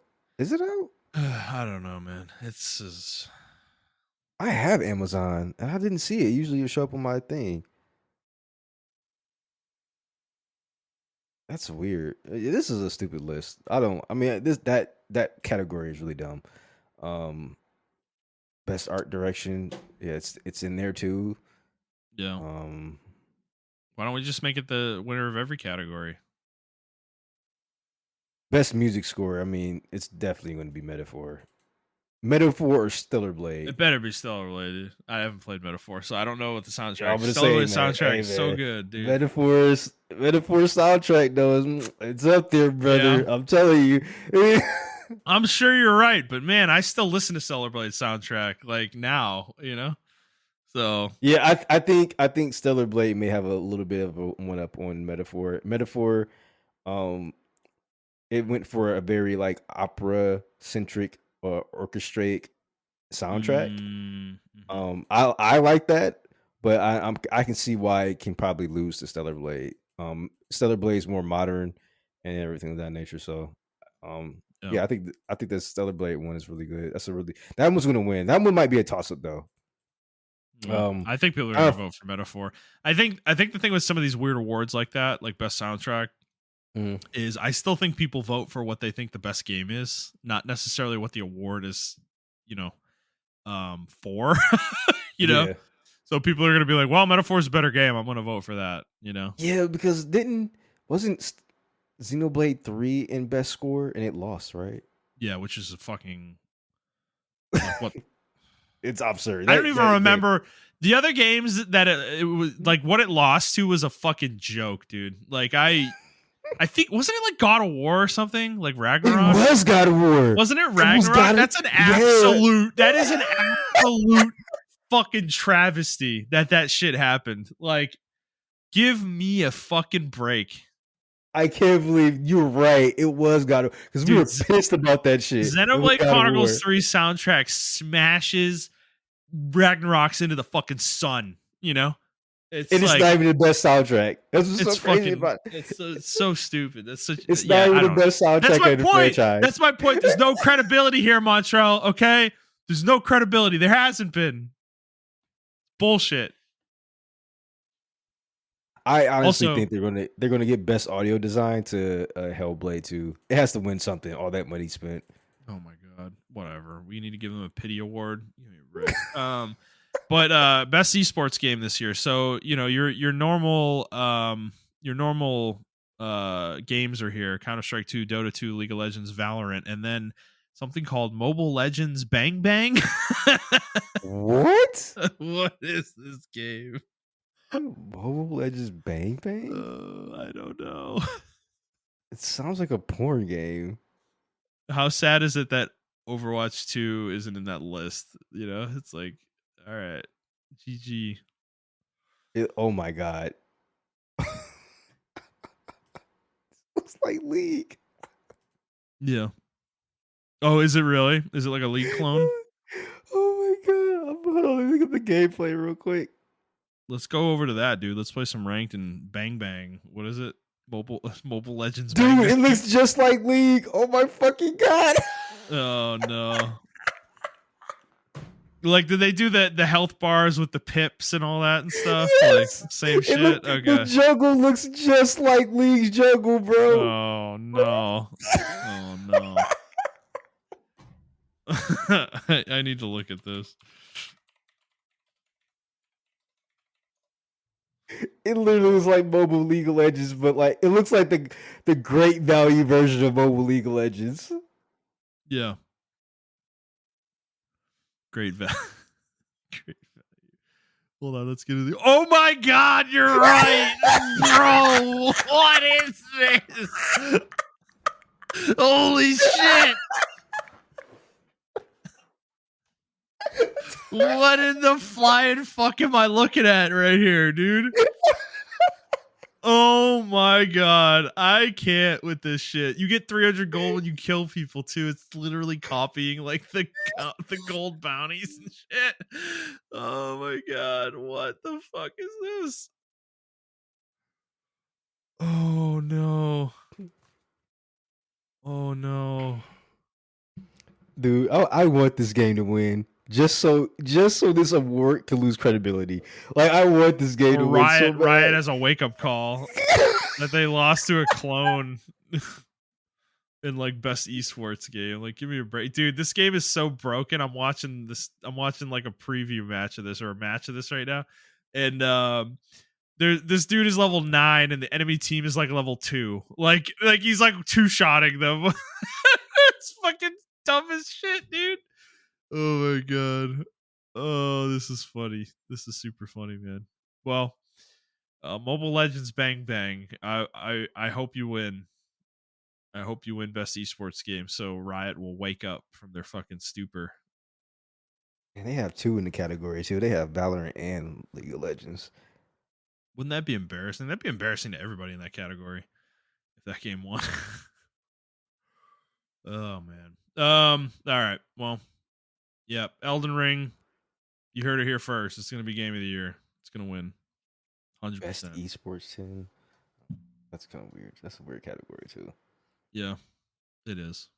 They have the best influencer thing again, and it's like there's this guy in there named Typical Gamer or something. I'm like, who are these people? Like, it's like I every year I always look through that one to see if I recognize anybody, and then the answer is always no.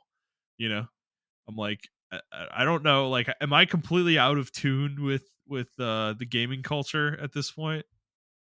Probably. Maybe. I don't agree with this list here though.